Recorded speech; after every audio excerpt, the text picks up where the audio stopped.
Good afternoon, YouTube. FazbearLogan53 here, and today we'll be reviewing my newest locomotive, which just barely came in the mail. And for proof, there's your box, because I haven't opened it yet. But what we're looking forward today, and this video, is you'll be looking forward to seeing a Kato HO scale SD40-2 and Norfolk and Western style in the early NS merger paint. If that makes any sense. Sorry if I ran that by you a little too fast. Also, this is one of my favorite kind of SD40-2s. It's what I like to call a drunken long hood forward. I'll explain that later once we get it open. Alright, I've got the main box open. Now it's just to get it out of her little Kato box. One rubber band, two rubber bands, and let's see. Oh yes, you guys are going to be in a treat for this one.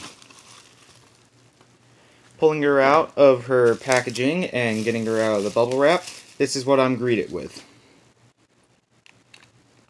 Say hello to my newest locomotive. As I've already stated, this is a Norfolk and Western styled one, as they would have had in their Phase 1A2 order, I do believe. One of their first orders. And it's done in how NS would have had it repainted right after the merger took place. Now, why I want to, just to cover this before we get into details and stuff, I call these drunken long hood forwards because they're absolutely retarded in a certain sense. So, you see how it has a low short hood here, right? Now, that might make you think, oh, it's a short hood forward. You're wrong. These were actually preferably ran long hood forward, as the F on the frame would stay, and the F is right there. Now, NNW was special in the sense that they did this. They were the only Class 1 railroad at the time to run drunken long hood forwards. Because Southern, of course, did the high hoods on all their long hood forward units. Anyway, let's get into detailing. Alright, if I can get the camera to focus real quickly. There we go.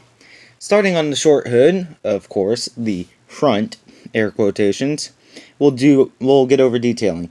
Now, on the front of the nose, you have these grab irons, which are accurate. You've got one on this side, which you can't see right now, but it is there. You've got the grab iron on top, the sand fill, beautiful diamond tread design. If you can see that, it came out very well. You've got, on the front of the locomotive, you have your MU hoses and accessory hoses. There should be a train brake hose in there, but, you know, oh well.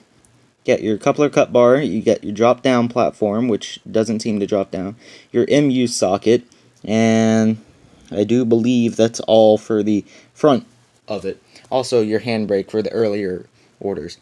Moving to the side of the cab next, because we're already up here. Side of the cab, you will notice this. Now, some of you may be wondering, well, what the heck this is. This is the all-weather windows that EMD had. The Norfolk and Western purchased these on almost all of their units, except for in the later phases, because in later phases, I do believe this one models one of the later phases, which it shouldn't, they had a weather window on the engineer's preferred side, so the long hood side, and then they had a normal sunshade on the other. We have your electrical cab air filter thingy, I forget what these are called, right here. Also, real quickly, before we move on, this underframe detail is absolutely stunning. That front truck is beautiful, and so is the rear truck, or front or rear, whatever you want to say. I'm just going to refer to this as the front, since that's what a lot of people do. Moving down the side, you have the early NS logo, my personal favorite NS logo. You've got that, which is very well done. Your dynamics up top, which I'll show a top view here in a bit. More of the grab rails and stuff. These are very firm. I don't have to really worry about those breaking off. And a few warning labels here and there. So, not much in, like, painting detail, but it's enough to get the point across. Also, you have all your doors and stuff along the side of the engine compartment. Now, moving to the rear, or the front in this case, we'll move to the long hood. Now, on the long hood, you have the NS nose logo, which was also on the short hood. I really didn't feel the need to point it out. It looks beautiful. You've got your number boards, which are painted on. That's interesting. I've never seen that before. But they're painted on. You've got your grab irons going up here, the formula ladder, you've got your grab iron across the top, your bell mounted on the long hood, which is absolutely beautiful, because me and my long hood self. And then you have about the same detailing on the frame here as you did on the short hood. And now let's move over to the other side of the hood, and then I'll go over the top. Alright, this time starting at the locomotive's front, we'll go down this side of the hood. Pretty much the same detailing. A few warning labels have changed here and there. And, well, yeah, that's about it on detailing. Again, I want to stress the point that the underframes look beautiful in this model. Now, getting up to the cab, and hopefully without my tripod falling off the box that it's supporting, we'll look here. The cab does indeed, on this side, like I've mentioned, have a sunshade, and for secondary, I thought the windows would open. Give me a second. I'm gonna pick the model up, because I think this thing has cab interior detailing. Which, indeed, it does. It does indeed, but the only unfortunate part about that is they've only done it for the short hood. So, while these were dual control, as if I've forgotten to mention that, which means two control stands, one on this side going that way and one on that side going this way.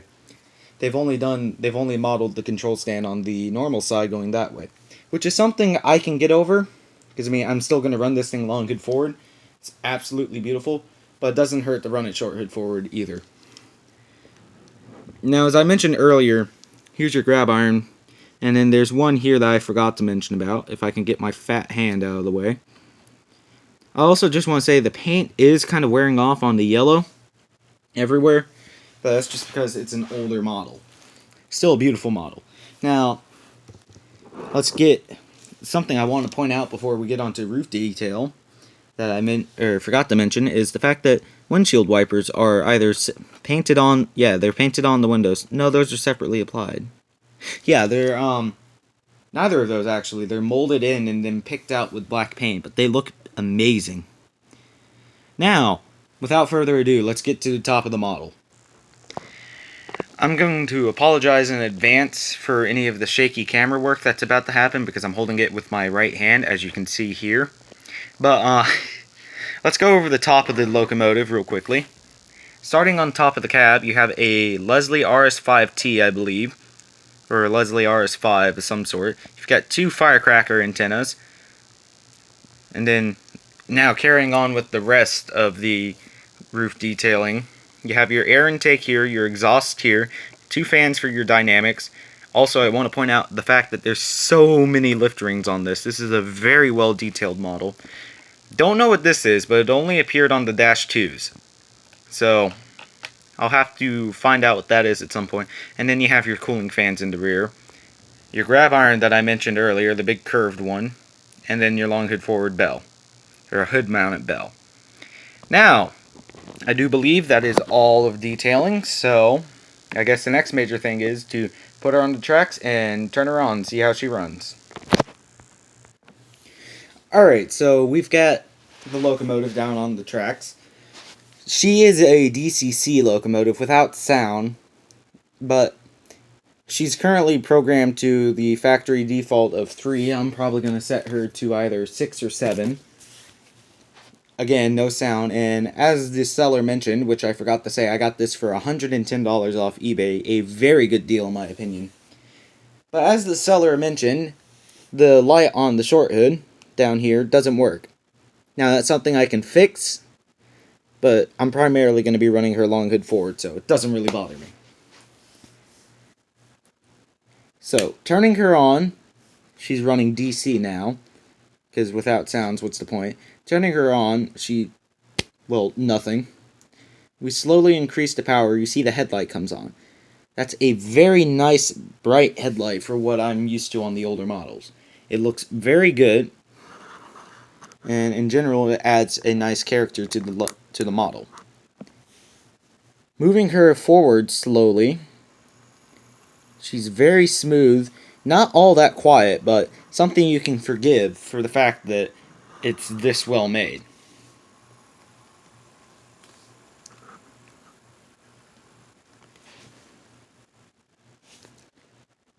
Now we're going to bring her back, and as I mentioned, the headlight on this end doesn't work.